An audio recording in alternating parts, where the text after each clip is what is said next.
Hello গাইসের ঘরের গাইসেরা আমার পাশে যে মেহগনি বাগানটা দেখতা শুন কিছুদিন পর মেহগনি বাগান থাকবো, কিন্তু এই যে ঘাস চাষ আছে, ঘাস আজে বাজে যে ঘাস হয়ে লইছে, জঙ্গল হয়ে লইছে। এটা জঙ্গল আর থাকতো না। জঙ্গল এটা সব আমি কাইটটা একদম একেবারে ফ্রেশ বানায় টাকটাতে ফুইয়া এই খেতটার মধ্যে শাক সবজি ফালায়াম।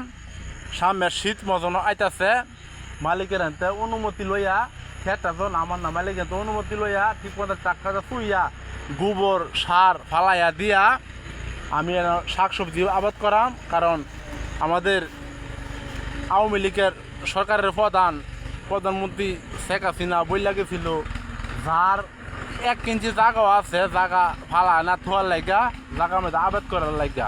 এই কথাটা আমি শুন না, আবাদ করাম। সকলকে ধন্যবাদ।